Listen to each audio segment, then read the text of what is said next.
ahora para darle la bienvenida a nuestro queridísimo Horacio Franco, el queridísimo maestro Horacio Franco. Me pongo nervioso al presentarlo. Querido Horacio, te saludo con mucho gusto. Quiero Querido, ay, ya me pusiste decirte, frasco. Me encantó. Ahora ese frasco, eso quedó muy bien. franco y muy franco, ¿no? Quiero ser franco. Pero aquí Gracias, está querido. aquí nuestro querido Horacio. Horacio, por cierto, te quería comentar la semana pasada, me llegó uno de estos recuerdos del Facebook de una presentación que tuviste a la que asistí. Me gustó mucho verte en esta presentación. Pues vamos con la orquesta primero, platicando con ellos, siempre con esa sencillez. Tú no me conocías en aquel entonces, fue hace aproximadamente unos 13 años, ¿no?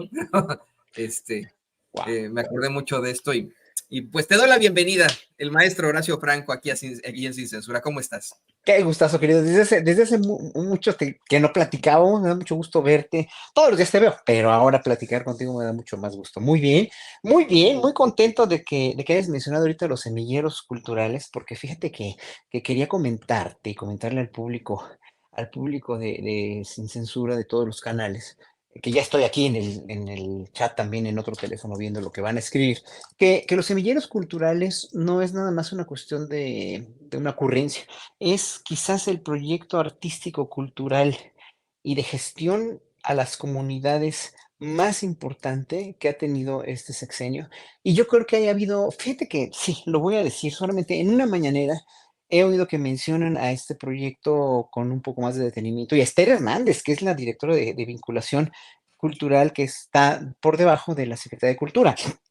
Esther Hernández es una gran gestora y ha sido posible gracias a su trabajo hacer este programa que no es otra cosa más que la inclusión de las artes, de las artes escénicas, de las artes visuales, también de todas las artes, ¿no? Y de una culturización extenuante, extensiva y maravillosa a la mayoría de las poblaciones alejadas aunque nunca habían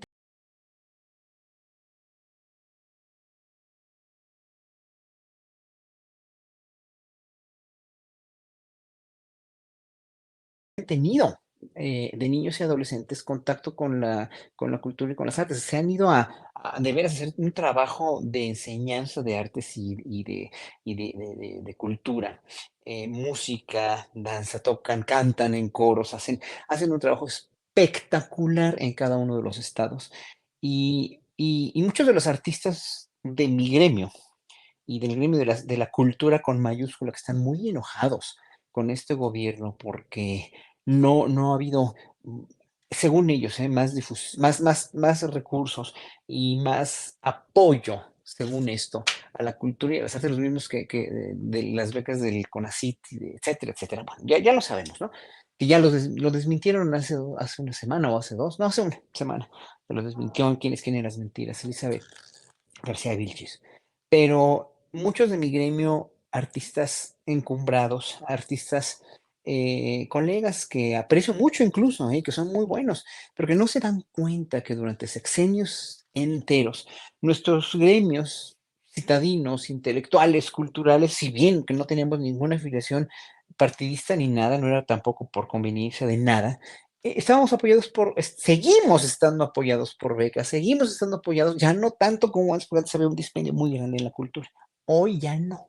Ya ese dispendio, que era mucho para pagarle 10, 15 veces más de lo que le pagaban a cualquier mexicano, a cualquier artista extranjero, echar la casa por la ventana y hacer negocios, obviamente ya nos está dando. ¿En qué se está usando ese dinero? En apoyar a estos niños de comunidades marginadas y a enseñarles instrumentos tradicionales, a hacer poesía. Bueno, mira, esto se refleja cada año, y se los digo, pues está funcionando. Hacen talleres y escuelas y todo en las comunidades durante todo el año, y aquí los vienen a juntar en septiembre, octubre, para hacer en Huastepec, en un campo muy grande de aprendizaje, en lo que son los balnearios y los hospedajes de Huastepec. Ahí albergan a los niños para hacer talleres ya en conjunto y presentar todo el trabajo, hacer un trabajo maravilloso que se cristaliza en el Auditorio Nacional en un espectáculo llamado Tengo un sueño, que es un sueño de espectáculo. Yo el año pasado, ya me he presentado varias veces, pero este año pasado fue muy, muy, muy redondo, muy bonito, donde todo el público acaba llorando de ver a niños del norte, sí, niños de 1,80 con niños indígenas de Guerrero, bailando todos con unas coreografías súper bien puestas, tocando en orquesta colectivamente, cantando en unos coros afinadísimos, haciendo poesía en lenguas indígenas. Bueno, te mueres de la alegría al ver cómo está funcionando este proyecto que ha sido muy, pero muy poco cacareado por el gobierno. Y ahora, precisamente, el 15 de septiembre, voy a estar yo también con ellos en el Zócalo. Esto es muy importante, querido, porque la gente no se da cuenta de que los privilegiados que éramos todos los artistas, sí, no digo que no, el PRI y después el PAN con esta colita de apoyo a la cultura de los 40, 50, 60, 70, 80, ¿no? Sí tuvo, obviamente, a bien tener a los artistas, dijéramos, protegidos dentro de un nicho gubernamental, dentro de un protectorado, porque la iniciativa privada pues casi nunca patrocinó nada, porque no le daban facilidades, porque no había esa cultura de la iniciativa privada de masivamente apoyar. ¿Sabes? Como Estados Unidos, tú lo sabes muy bien, en Estados Unidos no hay el apoyo del gobierno casi para nada, ¿no? Todo es iniciativa privada. Pero aquí lo hizo el gobierno. Y lo hicieron bien, ¿eh? En los 50, 60, pero se fue desvirtuando. Y hoy por hoy, el gobierno lo que hizo es retomar toda ese apoyo, pero no para los mismos. Ahora sí, para lograr un proceso de igualdad cultural, de igualdad social y de sacar a estos niños de comunidades marginadas pues en un peligro inminente que siempre han estado desde sexenios anteriores de meterse al crimen organizado, de no tener, además de tener una culturización chatarra propiciada por los medios masivos de comunicación, que son lo único que pueden ver en muchas comunidades, ¿no? Porque no tienen internet, porque solamente tienen los canales de la televisión comercial. Y ahí es donde hacen un pueblo chatarrizado, más aparte que les llega, lo único que les llega de comida, lo primero, pues son los pastelitos con nombre de animal, ¿no? O las papitas fritas o los refrescos de cola, que es lo que los tiene verdaderamente ya diabéticos, ya malnutridos. Y pues es un círculo vicioso, fue un plan con maña para desvirtuar y para verdaderamente, pues sí, chatarrizar al pueblo mexicano de una manera mezquina, ruin y a largo plazo, así como de homeopatía, dosis de homeopatía, anticultural, antisalud, anti todo. Sí, exactamente, que creo que es lo que tenemos que poner siempre sobre la mesa. Este tipo de actitudes anticulturales, esta idea de suprimir la educación, ahora que hablamos con esta batalla que existe en contra de los libros de texto gratuitos, por ejemplo, querido Horacio, hoy que vemos un ataque a lo que está bien, a lo que es lo correcto, lo ortopédico, al hablar de la cultura, del arte, de la educación, podemos pensar en cómo es que nos mantuvieron con una bota en el cuello mediante la ignorancia que intentaban establecer en nuestra sociedad con esos medios de comunicación corporativos y sus programas terribles. Y esto provocó que se mantuviera en el poder esa ultraderecha. Muchos pensamos, querido, y le voy a pedir al equipo que nos grabe, muchos podríamos pensar que México pues se ha mantenido con una derecha moderada durante mucho tiempo, que a lo mejor después de la Revolución Mexicana fue una especie de gobierno de centro izquierda para luego centro derecha, pero no. Hubo serios puntos en nuestra historia en los que verdaderamente se vivió la ultraderecha. Ahí están los gobiernos de Gustavo Díaz Ordaz, de Luis Echeverría, hasta cierto punto el de José López Portillo, que fueron gobiernos verdaderamente de ultraderecha. Se ha exhibido una y otra vez la relación que existía incluso entre Díaz Ordaz y Echeverría con la CIA, la Agencia de Investigaciones de los Estados Unidos. Y bueno, pues ni hablar de las masacres en las que incurrieron estos infames verdaderos representantes de la ultraderecha. Hoy que podemos pensar en esos movimientos que marcaron dictaduras en Sudamérica, ahora que el presidente López Obrador estuvo ahí en Chile por los 50 años del golpe al doctor Salvador Allende. Creo que podemos poner esto sobre la mesa en cuanto a cómo es que ese tipo de gobiernos siempre buscaron mantener a la gente ignorante, la gente lejos de la cultura. Fueron tan infames que incluso después de este golpe de Estado consiguieron detener al gran Víctor Jara, lo torturaron a muerte en el Estadio Chile, que hoy lleva su nombre, el Estadio Víctor Jara, le cortaron, imagino, yo imagino que esto debe ser muy impactante para ti, Horacio, como músico. Le cortaron los dedos con un hacha y mientras le decían cosas horribles sobre, pues vamos, sus ideologías al maestro Víctor Jara, ¿no? En ese tipo de circunstancias, porque son enemigos los fascistas de la educación, de la cultura. Y hoy el presidente, pues los exhibió de cuerpo entero. Hoy, querido Horacio, querido público consentidor, hoy el presidente habla de cómo es que no podemos hablar ni siquiera de una centro izquierda, de una centro derecha, una derecha moderada. Todas las derechas son iguales, es una derecha que siempre tiende hacia la ultraderecha, hacia el fascismo, y exhibe de la forma más horrenda a un tipejo que en estos momentos pues sigue teniendo mucho impacto ahí en Argentina.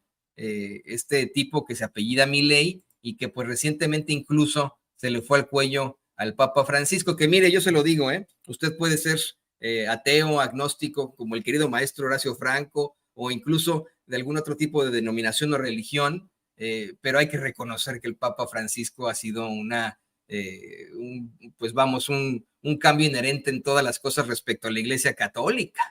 Ya para ya escucharte a ti, ahora sí yo he hablado mucho, pero quiero compartirle a usted que estando en Azteca, cuando fue a visitar el Papa Francisco México, invitaron ahí a unos legionarios de Cristo y yo los escuché decir, bueno, pues venimos aquí a ser parte de las transmisiones y eso, pero no nos queda, nada bien el Papa comunista, así le llaman algunos curas al Papa Francisco. ¿Qué opinas de esto, Horacio? ¿Qué opinas de esta, pues este avance desafortunado de la derecha que se niega a morir en una sociedad en la que ya no cabe? Las derechas siempre han existido, siempre existieron en la historia de la humanidad, porque es una parte de nuestra corteza cerebral mezquina y de dominación hacia los demás, de exacerbación del ego, del poder que te da, la satisfacción que te da tener el poder de decisión sobre los demás, de tener los beneficios materiales, ¿no? Que te da el hecho de ser o que está alguien arriba de alguien y no considerarlo como igual. Entonces, esa es una derecha que tenemos, o que si los seres humanos no saben controlar desde su cerebro y de sus enfermedades emocionales, como vemos lógicamente que están, que son de los cuales son producto muy diferente, obviamente, muy disímbolo, Donald Trump, Eduardo Verástegui, Milei, ¿no?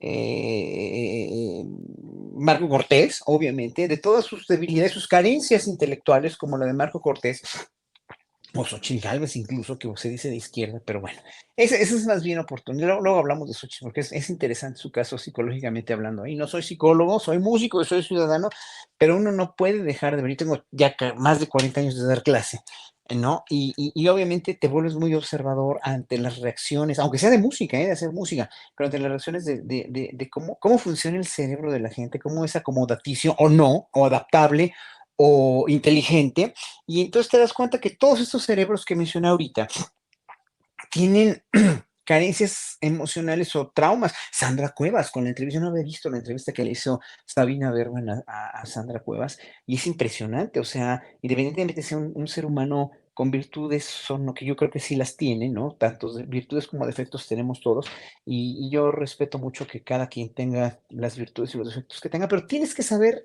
tienes que aprender a lidiar con ello, ¿no? Entonces, el problema con las ultraderechas es que en primer lugar, ponen de parapeto, ¿no? Como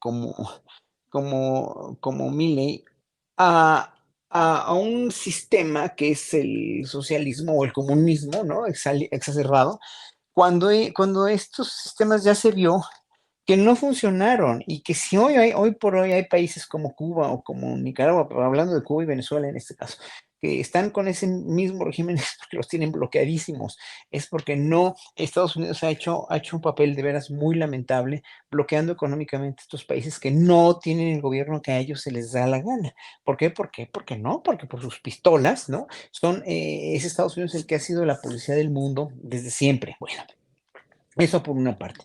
Y por otra, pues el hecho de que con este poder que te da el dinero y el dinero que te da el poder, vas a poder controlar la vida de los demás, que ha sido también, y no nos hagamos tontos, ha sido también el lema de la Iglesia Católica durante siglos enteros, del dominar, el indoctrinar y el hacer con la cultura de la culpa, con la cultura culpígena que ellos mismos idearon y que ocasionó tantas muertes y tantas guerras, pues han tenido la sartén por el mango. Y ahora resulta que siempre va a haber alguien más arriba de la iglesia que la insulta o que insulta al líder de la iglesia, que es el Papa Francisco, que es el primer papa un poco más revolucionario que los demás, porque al revolucionario anterior lo mataron impune y vilmente, que fue Albino Luciani, Juan Pablo I, ¿no? En los años 70, y que obviamente el Papa Francisco quiere, o si por él fuera, yo estoy seguro que si por él fuera, hubiera querido hacer ya un cisma dentro de la iglesia, un cierto tipo de teología de la más liberación, más cercana a la teología de la liberación de Marcel Lefebvre, pero no ha podido porque la resistencia y el dinero que da el poder y el poder que da el dinero en los sectores de la iglesia dominantes y controladores es muy grande, es muy, muy grande. Entonces, claro, Javier Milei está con ellos, está con esa gente que le da el dinero, que le da el poder, que le da, y aparte es muy ignorante, ¿no? Y es muy ignorante por ignorante e insensible, históricamente hablando, porque no se da cuenta de todo lo que está diciendo, de toda la sarta de mentiras que está diciendo, igual que Eduardo Verástegui, igual que Marco Cortés, igual, o sea, es una misma ideología, es una misma parte enferma del cerebro humano no es que haya que reprimir, hay que saber lidiar con ella de una manera racional. Todos tenemos en un momento dado, sí, tendencias a dominar a alguien o tendencias a controlar, pero esas tendencias a controlar deben ser total y absolutamente trabajadas y eliminadas si están causándole daño a los demás y sobre todo a ti, porque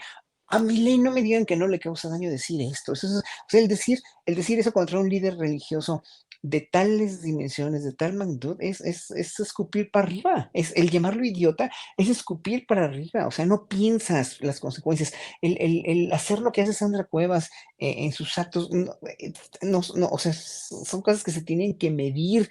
Las palabras, mira, yo que soy ateo, ¿no? Decía un ex mío que todas las palabras llevan a Dios, ¿no? Todas las palabras traen implícitas a Dios. Bueno, si crees en Dios, todas las palabras que dices, los hechos, pero sobre todo las palabras que vas diciendo y sobre todo como figura pública, pues llevan algo implícito que vas a tener que enmendar o que reconocer algún momento, ¿no? Entonces, las derechas que son, las ultraderechas son un peligro para el mundo porque lo que quieren es controlar, es hacer todavía más aguda la cuestión de la diferencia entre ricos y pobres con el neoliberalismo, que el neoliberalismo es finalmente un producto. El primer gobierno neoliberal que hubo en América Latina pues fue el de Chile, el de Augusto Pinochet, no nos hagamos tontos, ¿no?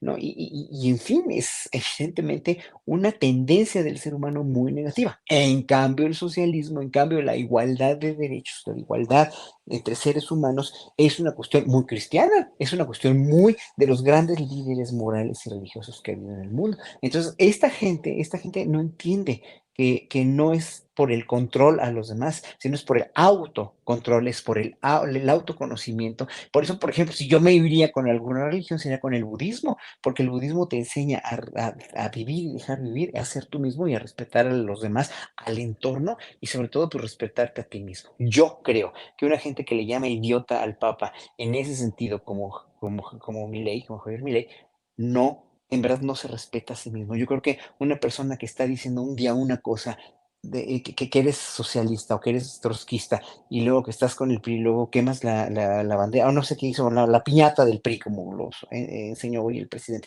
o lo que sea, como Xochitl Gálvez, no se respeta a sí mismo, no es congruente con lo que dice. Alguien congruente, y él lo dijo el presidente hoy, hace ratito en la conferencia, congruencia. Nada más. Entonces, alguien como Eduardo Verástegui, ¿no? Alguien como Eduardo Verástegui, que bueno, ya sabemos que antes tenía su pareja hombre, y si es homosexual, pues si no lo quiere ser y no lo quiere reconocer, pues que lo trabaje, sí, pero que no salga con esto, porque finalmente, ¿qué preparación tiene Eduardo Verástegui para poder guiar un país?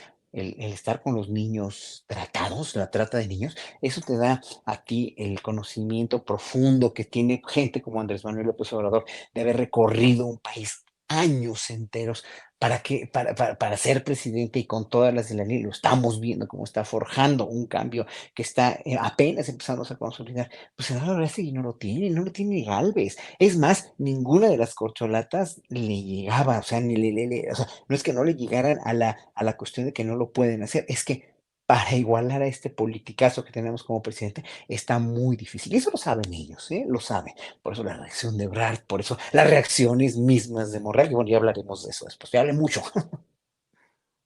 No, al contrario, no, no, no, es que siempre es muy importante escuchar estas disertaciones que haces, querido Horacio, muy importantes, con unas reflexiones muy, muy fuertes, totalmente de acuerdo contigo en esto de pues, la falta de congruencia de muchos políticos, de muchos personas. Me gustaría que, si tienes tiempo, vayamos un poco más a fondo con esto y terminamos, sí, con lo de Monreal, lo de Claudia Sheinbaum y etcétera, pero voy a pedir al equipo que nos grabe porque efectivamente hoy, para cerrar la conferencia de prensa mañanera, el presidente López Obrador pide que le pongan, por favor, la imagen de una Xochitl Gálvez, pues pegándole a la piñata del PRI. No sé si nos la pueden mostrar por ahí, don David, en pantalla. Nada más para ir ilustrando el clip 17, el presidente comenta que en medio de la corrupción, pues los priistas terminan agarrados de la mano de los panistas y que lo único que los diferencia es que mientras los priistas son corruptos cínicos, los panistas son corruptos hipócritas. Para sustentar sus dichos, comenta que en ambos partidos sostenían una cosa hace un tiempo y ahora sostienen otra. Y le pide a Jesús Ramírez Cuevas que le ponga ese video en el que sale, así dice él, la señora Xochitl, ¿no? Rompiendo una piñata del PRI, asegurando ya al final el presidente, ¿saben qué se necesita para transformar un país? Autoridad moral, congruencia, si no, no se puede. ¿Y sabes qué, Horacio? Me puse a pensar en ese momento cómo es que ha habido fachos, ha habido conservadores, ha habido personajes de la derecha o de la oposición en estos momentos que siempre han sido así, y se les respeta, ¿no? O sea, el mismo comandante Borolas, que es para mí el político más nefario que existe, el presidente mexicano más nefario que hemos tenido, pues siempre ha sido así, como es, ¿no? Siempre ha sido así, Felipe Calderón. Al hablar de los medios de comunicación, quiero mencionarte que tan pronto el presidente López Obrador ganó las elecciones, surgieron como hongos después de la lluvia una cantidad exorbitante de moneros que pues de talento no tienen nada, son puros tachones y están mejores los tachones de mi niña en el kinder que los que tienen estos personajazos, pero sí había uno que siempre se identificó con la ultraderecha, que siempre pues fue exhibido como un fascista, el monero Calderón, Paco Calderón. Ese, mira, se le respeta porque siempre ha sido un fascista.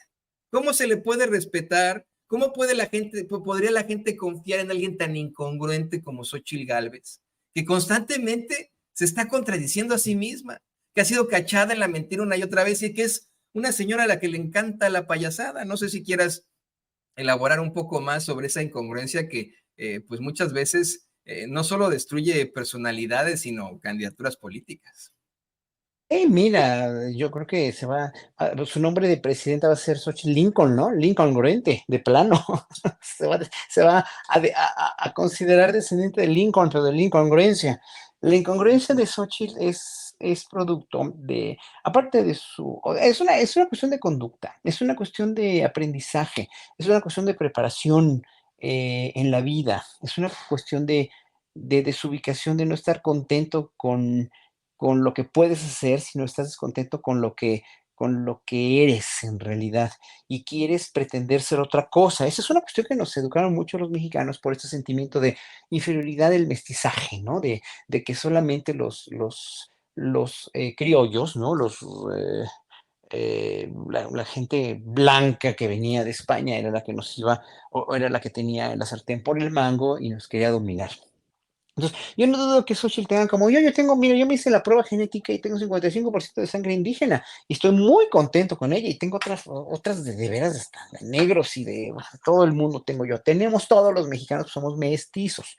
tenemos sangre negra porque vinieron negros también aquí, tenemos sangre indígena porque eran los habitantes originales, ¿no? Tenemos sangre europea, sí, claro, pero eso es lo de menos. Lo que más importa, si eres, yo estoy en 1% judío, tengo, imagínate, o sea, también, o sea, todos somos multirraciales en este país, o la mayoría, a menos que seas hijo de padres puramente orientales o puramente africanos, y hayas nacido en México, bueno, ya, pero todos tenemos, no importa la sangre que tengas, lo que importa es precisamente cómo lidias tú con el estigma en México que nos han dejado, ¿no? A partir de la dominación española, de que los indígenas son inferiores o que los mestizos son más superiores que los indígenas puros y que los más fregones o los que tienen más privilegios son los caucásicos, ¿no? Los europeos aquí. Pero entonces, bueno, el lidiar con eso, el lidiar con una cultura donde, aunque seas empresario o política, si ella se metió a la política después de ser empresaria,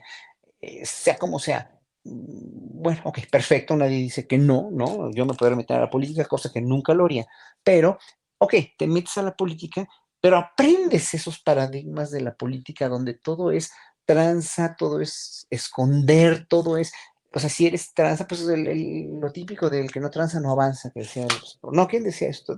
No, el que no tranza no avanza era López Portillo o era, no me acuerdo quién, Fue en ese sexenio donde comenzaron a hacer este planteamiento. Y fíjate, yo fui a una escuela privada y en la escuela privada a la que fui, en una de las clases que teníamos en algún momento de filosofía, se exploraba este concepto, ¿no? Para supuestamente sacar adelante y etcétera, ¿no? Pues que tranza y no avanza es lo más terrible que podríamos hablar en la formación de alguien, ¿no?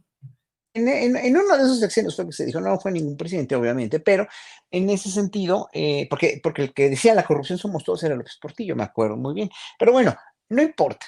El estigma de ser político, de ser policía, de pertenecer al Estado, realmente permeó y por eso Peña Nieto muy impulsivamente dijo, es una cuestión cultural. No es que sea una cuestión cultural per se, es una cuestión aprendida por un sistema donde si no transabas, si no pertenecías a esa grey que todo lo hacía por debajo del agua en lo oscurito y con cochupos y tranzas, no podías obtener lo que querías. Un policía que no transaba, ¿no? No podía aspirar a una mejor vida porque con el sueldo que ganaba no podía, evidentemente, sostener a su familia o tenía una calidad de vida muy inferior o muy por debajo de los estándares. Bueno, eso ya lo sabemos, lo tenemos que asimilar como pueblo, pero se tiene que decir siempre, se tiene que tener siempre la conciencia, ¿no? Y lo que me gusta de los libros de texto es que esa conciencia colectiva, por lo menos la hacen, no por lo menos, por mucho, y qué bueno que la están haciendo mucho más reciente y mucho más rica para que tengamos una cultura de la colectividad muy por encima de todo eso que aprendimos con esos estigmas que estoy diciendo. En México hay un sistema de apartheid, aunque no lo crean, o de sociedad de castas como en la India, realmente. O sea, el día que reconozcamos eso más abiertamente, vamos a ver evolucionado de una manera más integral como pueblo, para que salgamos adelante como una sociedad más unida. Mientras no, va a seguir habiendo precisamente un apartheid, va a seguir habiendo una división entre clases sociales, como dicen que el que lo propicia es el presidente, claro que no, y él mismo lo ha dicho, no se hagan tontos.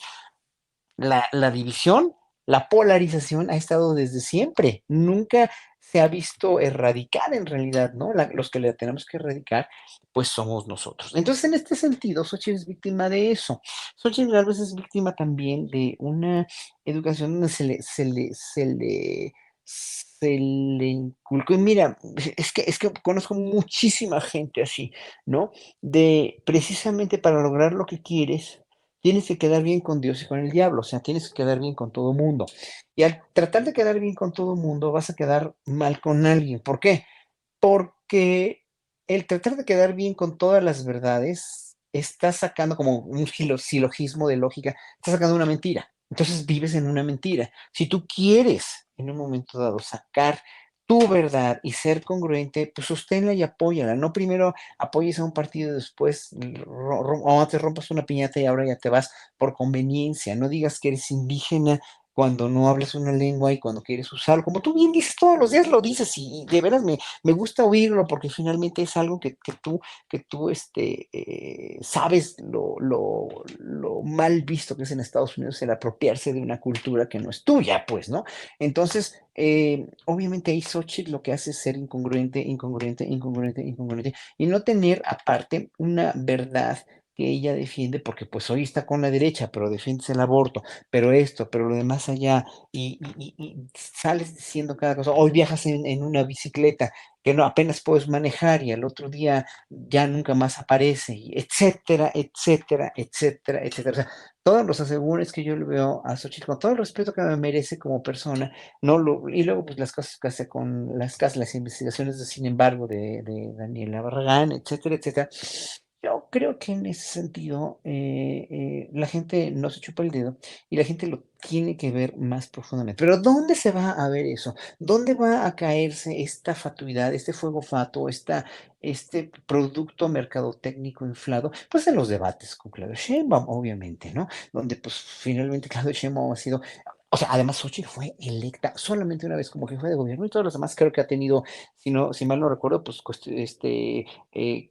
puestos legislativos plurinominales. Entonces, eso independientemente, pues también dice mucho. Pero yo creo que donde la puerca va a torcer el rabo, como dice el dicho, es en los debates precisamente con Claudio Sheinbaum y bueno, pues ya con Eduardo Verástegui, que no tendrá nada más que decir más que rezar el rosario y los niños, que tiene razón en los niños, o sea, nadie quiere que los niños sean tratados como objeto de nada, pero pues no tiene una plataforma de praxis política y de praxis gubernamental que pues no la tiene más que, de todos los candidatos que estamos viendo ahorita, pues más que Sheinbaum, ¿no? Y si Ebrard se va a Movimiento Ciudadano, ¿no? Si se hace el gran desfavor él mismo de irse a Movimiento Ciudadano, pues obviamente lo vamos a ver con Marcelo también, pero pues, todo depende de la gente cómo vea precisamente este cambio en Marcelo, pues, ¿no? Pero Xochitl es una gran, gran, gran incongruencia, es una mujer que pues sí, es inteligente, nadie dice que no, ¿eh? Pero todo depende de cómo usas tu inteligencia, todo depende de cómo usas tu capacidad mental y tu capacidad emocional y tu capacidad de ser tú mismo para ser tú mismo. Ella es ella misma, no lo sé. O sea, no nada más por psicológicamente hablando, como te disfrazas y haces shows y haces cosas que verdaderamente, pues no es que sean de mal gusto, son ocurrencias, y una tras otra y tras otra, tras otra. Xochitl ha vivido de ocurrencias, ha vivido o sea, no se ha mencionado mucho esto, ¿no? Pero ahí se los encargo, que mencionen cuando fue a la casa gris allá en Estados Unidos de veras a espiar al hijo de Andrés Manuel, ¿no? A Andrés Manuel López Beltrán, donde dices, híjole, es que es terrible que hagas esto ya como legislador, o sea, te rebaja de una manera soez, procaz, ¿no?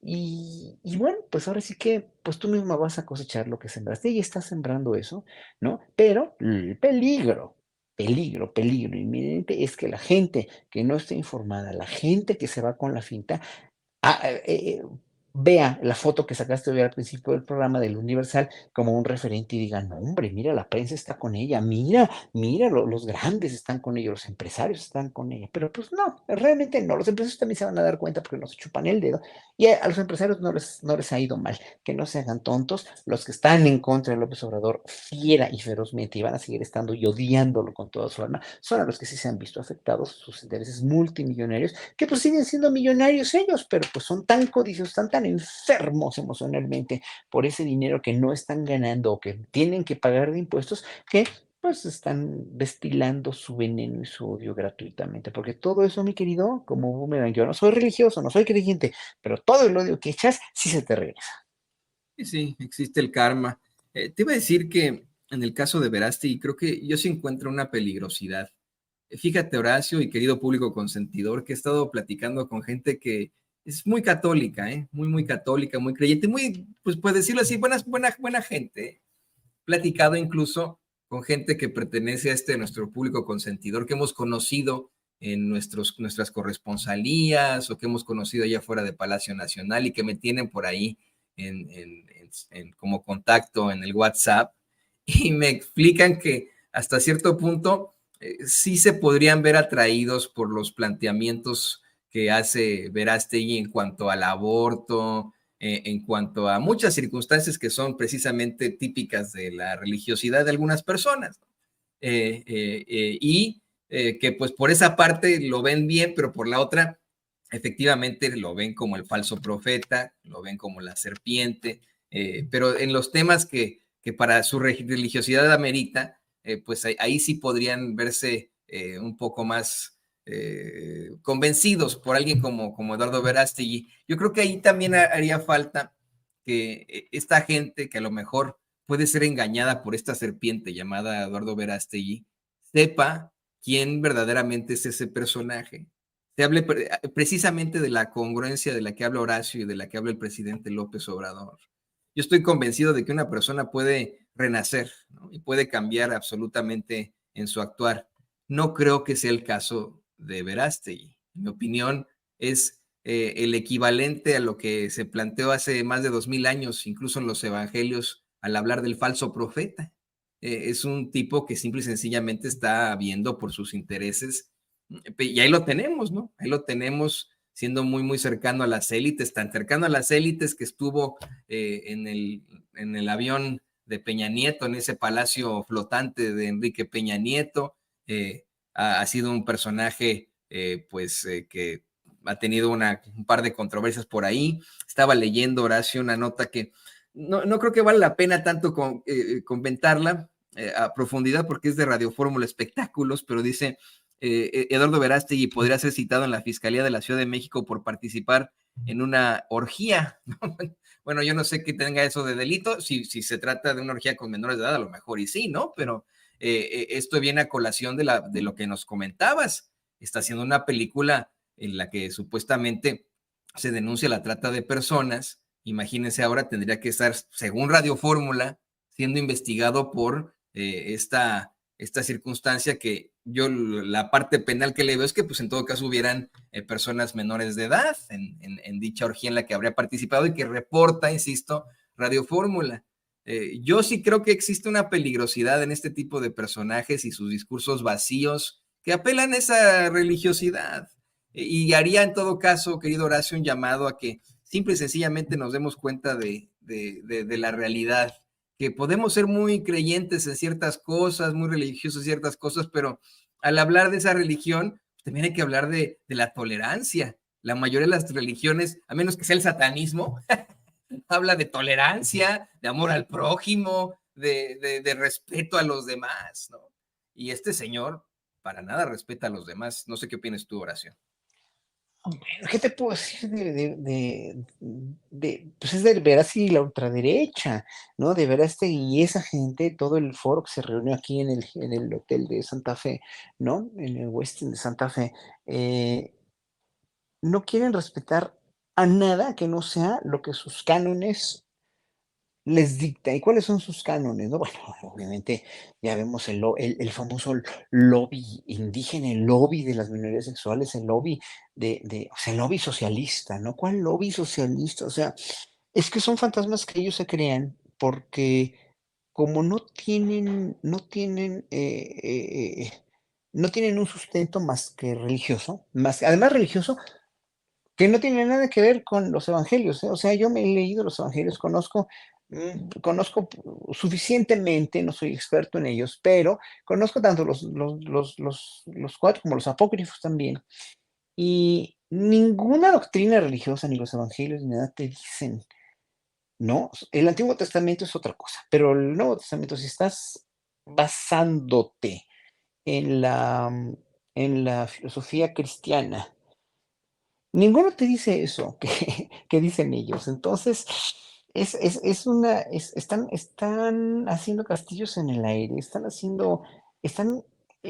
igual que la derecha mexicana, o sea, que la oposición, no que la derecha, que la oposición mexicana, sin un proyecto real de nación, económicamente hablando, socialmente hablando, culturalmente hablando, filosóficamente hablando, y sobre todo, pues con derechos para todos los mexicanos, ¿no? Entonces las mujeres que en un momento van a querer abortar, no lo van a poder hacer, van a ser criminalizadas y metidas a la cárcel. Digo, hasta la Suprema Corte ya lo superó, ¿no? Digo, la Suprema Corte que obviamente tiene 99% de asegúnes y una de cal por las que van de arena con lo de la despenalización del aborto, que se me hace verdaderamente un gran logro, y los felicito. Por eso hay que felicitar o sea, no a quien no merece. No, esta despenalización del aborto fue un adelanto social muy grande propiciado por la Suprema Corte, el cual que hay que cacarear también, y hay que ver finalmente que ya nos merecíamos eso como una nación de avanzada, como una nación quiere entrar al primer mundo finalmente, ¿no? Y pues nada, o sea, eh, Verástegui y la ultraderecha, aunque sí tú los consideres peligrosos, peligrosos en cuanto a que a largo plazo podrían, entre comillas, indoctrinar a más gente, podrían tener un séquito más grande, pero como aquí está diciendo el público, estaba yo leyendo hace ratito los comentarios, no, somos creyentes, sí, pero no somos muchos, y aparte de no ser muchos, la gente sabe perfectamente que Dios, si existe y si creen en él, nunca ha gobernado ningún país. O sea, que me digan qué país ha sido gobernado por Dios y le ha ido maravillosamente bien, para que pues entonces sí votemos por Verástegui porque va a gobernar a través de Dios, ¿no? No dice su lema, ¿no? Es primero Dios, pueblo y ¿qué no? Dios. Se me olvidó lo que dicen, a ver, recuérdame tuyo, porque Mira, tienen Dios, patria Dios, y hogar, patria Dios, patria y familia. y Fíjate que, familia, sí. y que es un concepto que se robaron de los Boy Scouts, ¿eh? Eso es lo más triste de todo. Los principios de los Boy Scouts, pero mira, estamos hablando desde tiempos de Baden-Powell, que por cierto también era un profascista terrible, ¿no? Si no fascista, sí colonialista Baden-Powell, ¿no? Pero al hablar del movimiento Scout, pues sí fue algo propositivo, ¿no? Con lo que buscaba sacar a los jóvenes y a las jóvenes de esas pandillas en las que se desarrollaban en Inglaterra y luego fue algo que se extendió a nivel mundial. No se funda sobre una base conservadora, pero sí tiene como principios eso, ¿no? Dios, patria y hogar, así se llama, ¿no? Esos son los tres principios de los scouts, por decirlo así, al pensar en que pues uno debe tener alguna creencia sin importar de qué denominación, tiene que ser cercano a su patria, no tanto nacionalismo, sino patriotismo, y hogar se refiere a la familia, ser cercano a su familia, etcétera, etcétera, como principios de los scouts, pero hubo una cantidad impresionante de copias al movimiento scout y en estas está ¿cómo se llama? Jürgen, las juventudes hitlerianas, los Hitler-Jürgen, ¿no? Hitlerjugend, sí. Que intentaron copiar absolutamente el movimiento scout y de ahí nace esta idea de la ultraderecha de utilizar esos tres principios que son de los Boy Scouts para sus plataformas políticas. Imagínate, ¿no? Para ellos se roban ese concepto y lo vuelven completamente ultraderechoso, lo vuelven completamente conservador, ¿no? Entonces el concepto de ellos es Dios, patria y familia, pero es un concepto robado de los Scouts. Pues sí, mira, cuando no tienes nada que ofrecer como candidato a gobernar, cuando no tienes nada que ofrecer como oposición, cuando tu proyecto de nación es nulo y está alimentado por el odio, como en la oposición mexicana, bueno, por el simple odio irracional ciego, porque no te saliste con la tuya, precisamente, ¿no? Y lo estamos viendo con Marcelo también, y lo siento mucho decirlo así, pero yo me pongo en sus zapatos, ¿no? Siempre se ha salido bien con la suya y esta vez no, entonces por eso que está haciendo lo que está haciendo, pero la oposición no se salió con la suya porque no pudo derrumbar en 5 años. Fíjate qué tan grande es la imagen de Andrés Manuel López Obrador, no la imagen, los actos, los hechos, la mañanera, la obra pública, las pensiones, todo, qué tan grande es lo que está haciendo el cambio que está haciendo Andrés Manuel, que toda esta basura informativa, todas estas mentiras, es que son mentiras tras mentiras, tras mentiras, tras mentiras, tras mentiras, y todo el golpe blando que trataron de hacer, incluso el lawfare que están tratando de hacer junto con el Poder Judicial, no les está funcionando. Entonces, claro, decíamos hace 4 años, ¿te acuerdas, Toño? De que están desesperados, sí, pero hoy ya no están desesperados, están en el paroxismo de la desesperación, están en el paroxismo ya de cortarse la yugular o las venas con una galleta María, como dicen por ahí, porque finalmente no lo van a lograr, no lo van a lograr y espero que no, ahora sí que como diría Beatriz Pajés, ¿verdad? Ahora sí desde su trinchera, no ocasionen una cosa peor, un magnicidio, ojalá que no, porque finalmente sí sería de veras ya sería la situación última, sería como la solución final de Heydrich, ¿no? En 1942, que decide exterminar a los judíos. Bueno, decidir exterminar a una persona o a un político así, pues sería verdaderamente ya aberrante, siniestro, totalmente ya un caos, ¿no? Espero que no, el presidente siempre lo dice y lo pondera de una manera muy táctica, muy inteligente, muy política.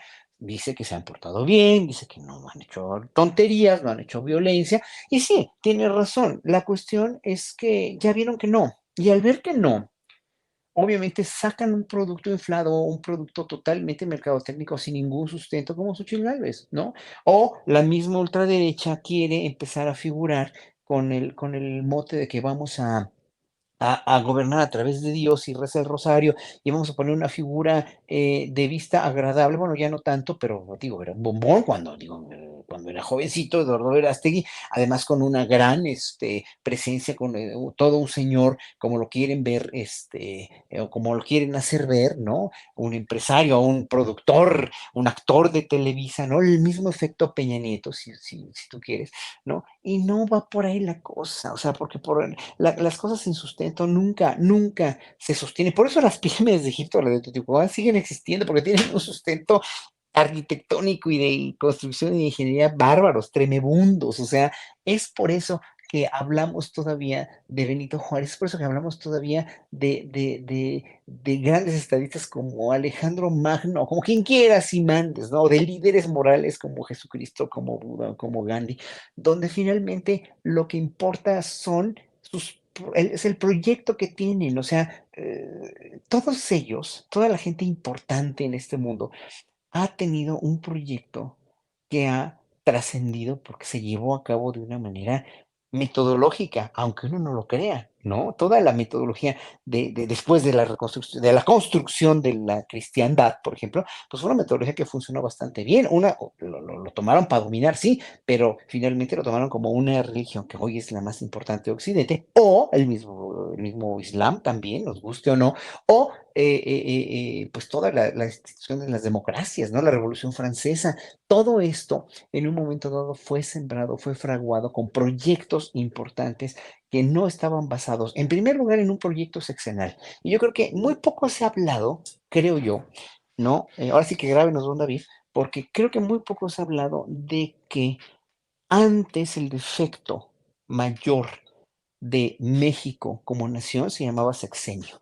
Porque aunque fueran del mismo partido, perdón, cada presidente nuevo, borrón, cuenta nueva y todo lo que hizo el anterior, aunque haya sido de mi mismo partido o de mi misma ideología, estaba mal. Creo que por primera vez hoy en México se va a dar una transición de la mano, si es que ojalá que sí, ya la tiene ganada Morena en ese sentido, pero va a haber una transición mucho más. No es hablar de una transición tersa, es hablar de una continuidad, que es lo que México necesitaba desde hace muchísimo tiempo, una continuidad que ningún presidente, ni Peña Nieto, ni Calderón con Peña Nieto, ¿no? Ni Cedillo con Calderón, ni Fox Calderón, perdón, ni Cedillo con Fox, nadie menos, con Cedillo, porque eso es lo que necesitaba, que era un proyecto a largo plazo de continuidad. ¿Qué es lo que está ofreciendo la 4T?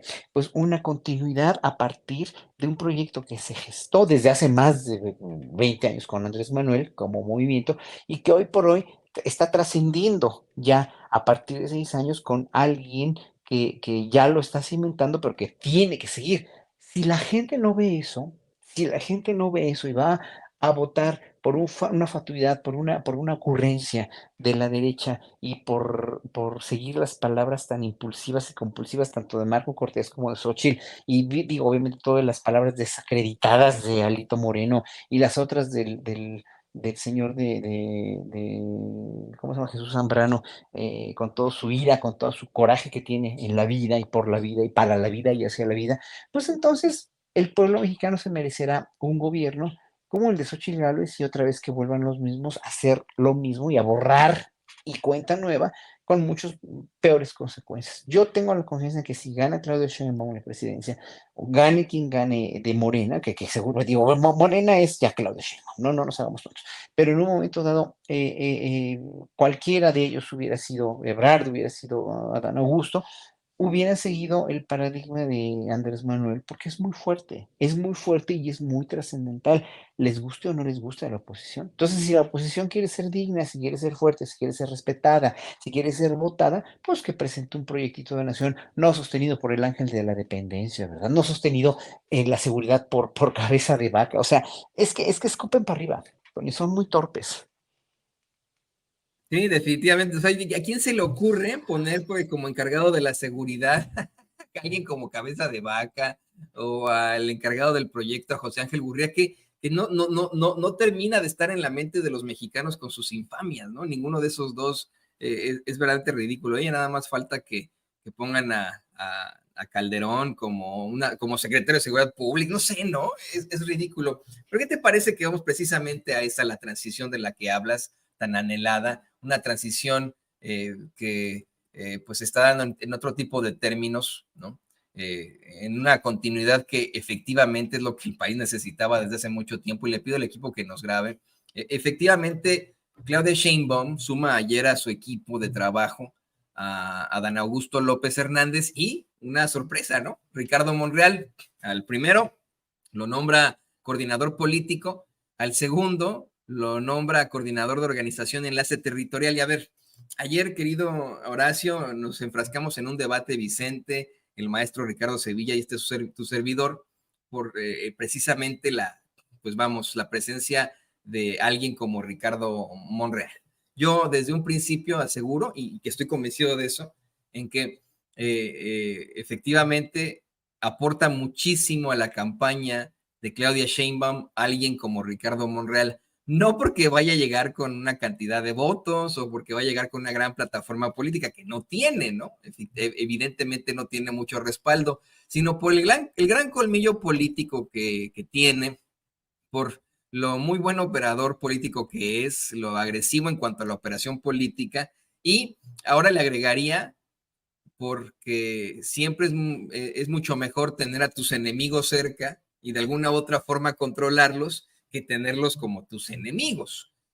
Ayer el maestro Sevilla decía que no, que bueno, él no estaba de acuerdo conmigo porque en cualquier momento alguien como Ricardo Monreal podría ser capaz de dar la puñalada trapera, ¿no? Que es alguien que así se ha exhibido muy cercano a las élites, muy cercano a la oposición y que en todo caso podría de alguna otra forma traicionar al movimiento ya estando tan cerca de Claudia Sheinbaum. Yo creo que y lo digo con mucho respeto, Palmo Monreal, ¿no? Es un monstruo necesario como lo fue en su momento Manuel Bartlett. A mucha gente conoce evidentemente la cuestionable carrera y paso por la política de Manuel Bartlett, pero para poder enfrentar a los intereses de pues los de las élites precisamente en cuanto a cuestiones energéticas, se necesitaba un monstruo para enfrentarse precisamente a esos otros monstruos, ¿no? Esa es la realidad de este caso. Y el presidente pone a Manuel Bartlett como director de la Comisión Federal de Electricidad. Hoy creo que es la misma jugada al integrar a alguien como Ricardo Monreal, que efectivamente ya nos ha enseñado sus colmillos, nos ha enseñado su cercanía a la derecha, su cercanía a las élites, su cercanía a la oposición, pero que pues podría aportar de alguna otra forma a la campaña de la doctora Claudia Sheinbaum. No sé qué opines tú, Horacio. Mira, son actos políticos, actos de, para y por y hacia políticos, donde, como bien dices, yo vi la muy interesante discusión que tuvieron ayer con mi querido Ricardo, y creo que tuviste con Ricardo, pero son devenires, son conductas de políticos que los ciudadanos si lo vemos por encimita, obviamente, si no entendemos la mentalidad de un político, de cómo es, de qué facturas tienes que pagar, porque en la política, si en la vida las facturas se pagan siempre. Comes bien o comes mal, siempre vas a pagar una factura. Haces ejercicio o no haces, vas a pagar una factura. Tienes sexo o no tienes sexo, vas a pagar una factura. Siempre vas a pagar una factura de cualquier manera, ¿no? ¿no? Es lógico, pero en la política se pagan muy rápido y se pagan muy caro también. Se pagan muy caro porque es gente que está en la mira, porque es gente que maneja mucha gente, que es un pueblo, ¿no? Entero. Es gente que maneja un país, es gente que maneja un partido político con millones de personas. Entonces, todo eso hace que las facturas que pagues, mira, las facturas que está pagando Biden, las facturas que está pagando Trump, las facturas que pagó incluso el mismo Obama, pues, ¿no? Las facturas que pagó Hitler, la factura que pagó Echeverría o Díaz Ordaz, o Salinas de Gortari, esas son facturas altísimas que si no tienes o la entereza o el cinismo para soportar todo lo que se te viene encima, pues obviamente truenas, ¿no? Truenas y como Alan García de Perú, pues te suicidas, pues, ¿no? Entonces, ¿qué es lo que pasa aquí? Yo creo que son tejes y manejes políticos que son como bien dijiste ahorita, que estabas hablando y que lo dijeron ayer, es mejor tener al enemigo en casa. Ahora, Ricardo Monreal no es un enemigo. Ricardo Monreal es un político de una cepa, pues ahora que sepa la bola, pero no, de una cepa muy a la antigua, muy tradicional, donde sigues manejando los paradigmas de decir de los políticos priistas y de tu bien decir, ¿no? A la Talina Fernández, el político del bien decir, y el político pues siempre ser proclive al bien, ¿no?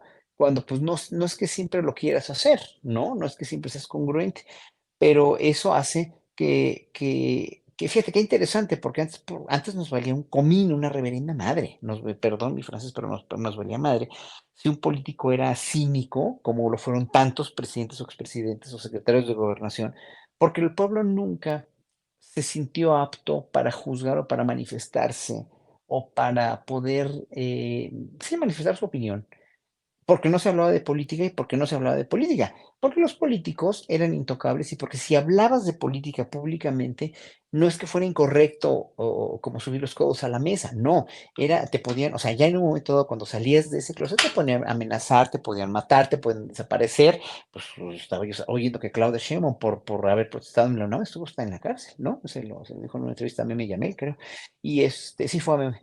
Y bueno, para no hacer el cuento largo aquí, son cosas de políticos, entre políticos, son deudas, son concertaciones que le llaman,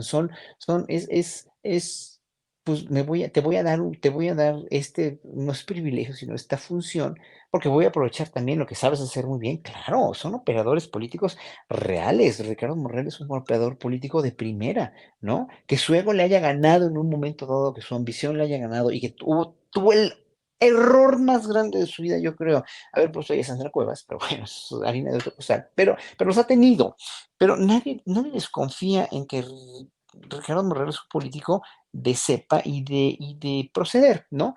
Entonces, cuando tú tienes a una persona tan poderosa, ejecutivamente hablando, como es Ricardo Monreal, trabajando en una alianza contigo para bien de ello, ¿no? O sea, ya dijo, lo dijo muy honestamente, yo creo que aquí hay que reconocer la honestidad, que no creo que sea nada más, no sea hipocresía y de dientes para afuera, de Ricardo Monreal, tanto como la del jovencito Colosio, que me pareció muy acertado lo que dijo, ¿no? Porque finalmente ya le quitó al Reforma o al Norte las expectativas de que iba a ser candidato a la presidencia. No, pero Ricardo Monreal es una persona que sí tiene el enojo, sí tiene es como decir, sí, Marcelo Ebrard no es buen político, no, claro que sí, Marcelo Ebrard no trabaja bien, claro que sí, pese a que en la Secretaría de Relaciones Exteriores hay mucha gente que lo detesta y hay mucha gente que está muy inconforme con el trabajo que hizo como canciller, no fuera de México, no porque sí, tú has dicho mucho, ¿no? Precisamente que la relación con Estados Unidos, que sí se le puso al frente dignamente a Donald Trump y todo esto, pero hay que hacer una investigación en lo que no hicieron en Cancillería en tiempos de Brad, ¿no? Entonces, yo nada más te le paso el costo. Tengo muchos amigos diplomáticos que están muy inconformes como trató a los diplomáticos de carrera, bla, bla, bla. Bueno, esa es otra cosa. Cuestionar a Ricardo Monreal como político yo creo que no viene el caso, en mal lugar, como dicen los abogados, pero obviamente, pues hay que tenerlo en casa, nada más, y está muy bien. Y Adán Augusto, pues también, o sea, Adán Augusto es una gente que trabajó muy bien como secretario de Gobernación, en lo poco que trabajó, digo, el poco tiempo que trabajó, ¿no? Y bueno, pues es una gente que está haciendo su gran labor como como paladín de la 4T, ¿no? ¿Hasta dónde van a llegar sus ambiciones? Pues yo creo que Monreal ya lo vislumbró muy bien. Es mejor quedarte donde estás a pretender a lo que no vas a lograr nunca, cosa que no ha aprendido Marcelo. Marcelo todavía no lo aprende, está en todo su derecho, como dice el presidente, pero no es justo porque hay que oír la entrevista que le hicieron ayer los periodistas a este hombre de la casa encuestadora, no era en cuál era, no me acuerdo, pero híjole, véanla, porque está muy interesante, ¿no? Que ellos trataron de reventar, espero, o sea, no lo quiero decir así tan fuerte como lo dijo él, pero había datos fehacientes de que no había otra intención más que reventar la cuestión de la elección, ¿no? Reventar todo este proceso por parte de Ebrard, no lo quisiera creer así tan... Él muestra esos indicios, ¿no? Pero tú no puedes como político escupir para arriba y poner tus ambiciones personales que son genuinas y que son legítimas. Nadie dice que Marcelo no merece ser presidente de México, ¿eh? En verdad, no, yo a Marcelo lo admiro mucho, lo aprecio mucho a Marta Delgado, la quiero mucho y muy, muy bien. No conozco a la senadora, ese no fue su nombre, pero bueno, en fin, y a todo el personal que trabajó con él para esto, pero creo que se merecen algo mejor que salirse de Morena o que hacer un escándalo o que demostrar que fue un fraude. Ahorita las cosas no están hablando para bollos, Toño, nada más. Sí, exactamente. Y ellos tendrían que buscar alguna forma de establecerse, como bien opinas, querido Horacio, en sus carreras políticas. Y en eso estoy convencido que no erra, por ejemplo, alguien como Ricardo Monreal, ¿no? Ahí sí, Ricardo Monreal, pues le está sabiendo jugar sus piezas perfectamente. Y mira, me llama mucho la atención un mensaje que me manda Martín PL, que constantemente participa aquí en Sin Censura, a quien le mandamos saludos. Dice, me pregunta él que si metería a mi enemigo a mi casa. Y yo, mire, sin hacer una apología al delito, se lo digo, ¿no? Sin hacer una apología al secuestro, pues, ¿no? Sino como una mera alegoría. Si yo supiera de alguien que le quiera hacer daño a mi familia y a mí, y si tuviera la posibilidad de meterlo al sótano de mi casa, a una jaulita donde lo pudiera estar vigilando, pues qué mejor, ¿no? Adelante, por supuesto que lo metería. Esto ha sido la alegoría en la campaña de la doctora Claudia Sheinbaum, que lo metan a la jaulita. Ahora bien, es alguien, en mi opinión, Monreal, que tiene mucho contacto, con mucho contacto político, que, o sea, pues de verdad uno lo escucha hablar y tiene mucha labia de convencimiento, ¿no? ¿Se cree usted? Por supuesto que aporta a esa campaña. Ahí lo pueden tener en la jaulita que representa la campaña antes de que se vaya la campaña de Sandra Cuevas, ¿no? Así que, pues bueno, ahí queda. Y yo, ya, pues ya para cerrar, querido Horacio, te quería compartir esta foto. La encontré, la estuve buscando por ahí, pero esta foto que va a poner don David en pantalla, que data del 5 de septiembre de 2015. Mira, no fueron 13 años, ¿no?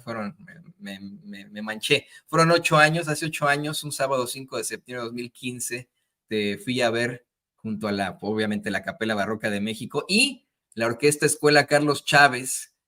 Ahí ustedes interpretaron La Pasión según San Juan de Johann Sebastian Bach.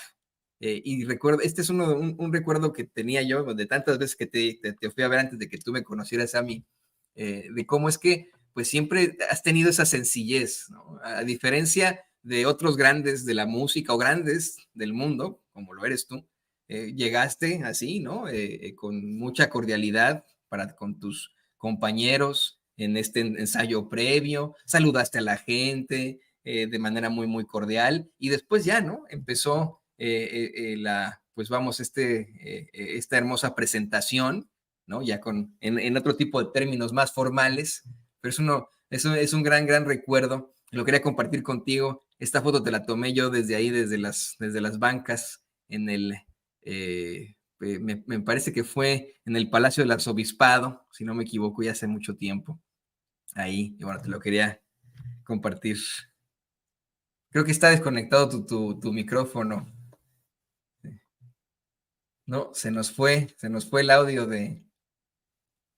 Se nos fue el audio de, no sé qué A equipo. ver, ya lo hice yo. Ya es que lo había encerrado. Pero mira, sí, qué gusto que te recuerdes híjole, es que ese concierto y esa pasión según San Juan fue memorable. Con el ensamble, ya me acordé, fue con la orquesta mía, la Orquesta Capela Barroca, y el ensamble escénico vocal, que es un ensamble. A ver, déjame ver, no, esta fue no, fue también la orquesta no, la Carlos Chávez. O sea, es todo, fíjate, todo eso es personal del Sistema Nacional de Fomento, que es el que está propiciando los semilleros también. O sea, es un grupo, eso se fundó en tiempos de Salinas, ¿eh? La orquesta Carlos Chávez. ¿Qué fue lo que pasó? Nada más para resumirle a la gente un poquito y tengo historia. La Orquesta Sinfónica Juvenil Carlos Chávez era una orquesta que con la misma corrupción y ostracismo del sistema de cultura en los años 90 y hacia el año 2000, empezó a viciarse y ya no era orquesta juvenil, ya había gente que tenía 40, 45 años o 50 trabajando ahí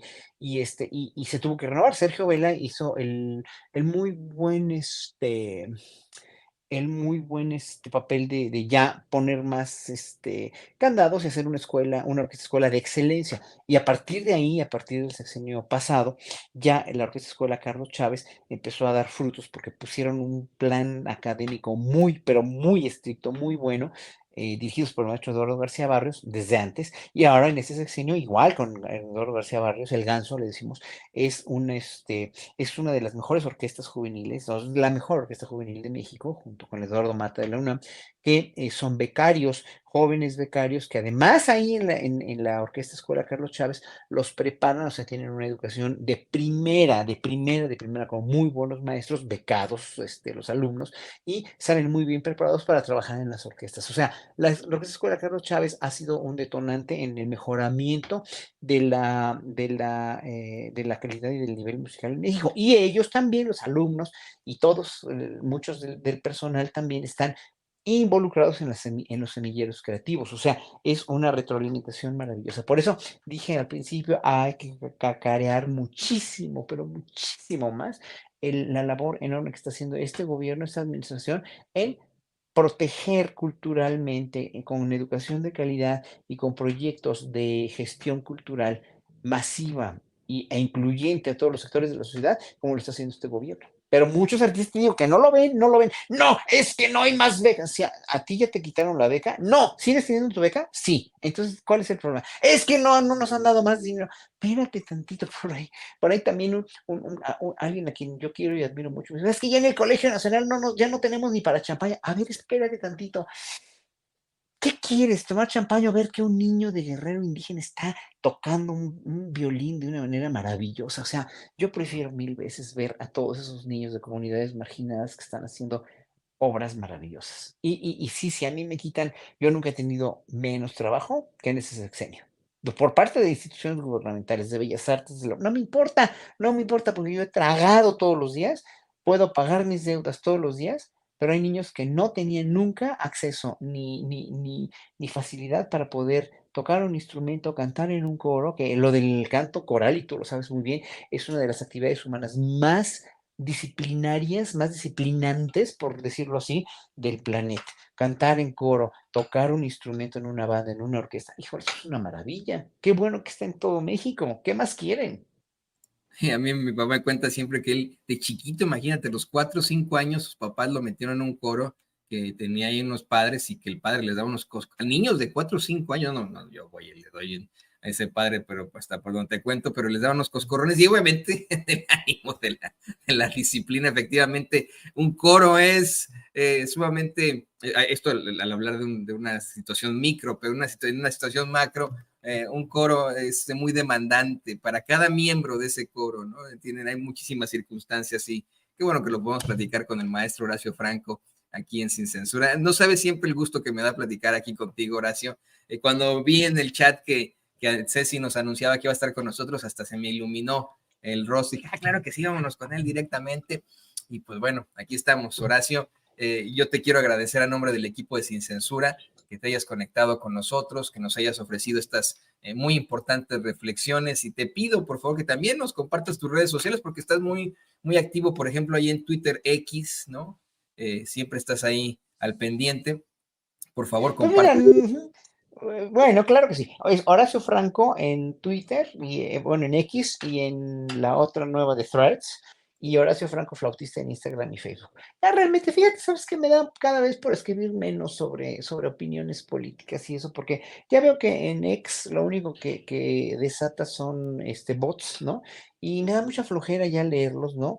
Sobre todo como a mí, como digo, como a ti y como a Vicente nos dicen paleros, nos dicen que el régimen nos da dinero. O sea, yo siempre les digo, a ver, demuéstrenme que nos dan un peso el gobierno y todo lo que me dan, se los juro que se los doy de vuelta. En serio, ¿eh? O sea, yo dono dinero al que me demuestre que el gobierno de Andrés Manuel López Obrador, a través de cualquier institución, me ha dado dinero por hablar bien de ellos. Sí, he tenido algunos conciertos por parte del gobierno. No digo que no, el gobierno me va a pagar el concierto de pasado mañana, del viernes, ¿no? O sea, digo, ni modo que no, pues sí, de lo que como son de mis conciertos, ¿no? Entonces, obviamente ahí la gente, o sea, en las redes sociales cada vez están más contaminadas. Facebook no tanto, pero X de veras se ha vuelto de una manera ya muy, muy grotesca. O sea, la palabra es grotesca y abominable, así, ¿no? De que les pagan a bots para eso, ¿no? Y luego gente muy resentida también, que la revolución no les ha hecho justicia cuando realmente creo, tú, Toño, lo sabes muy bien también, que la revolución no te hace justicia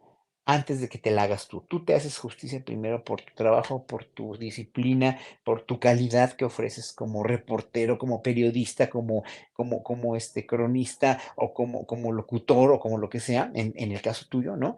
Yo como músico, como ciudadano, como ser humano, como todos, ¿no? Con los seres humanos. Pero pues no, la revolución no te va a hacer justicia. ¿Por qué? Porque uno siempre va a cosechar lo que siembra.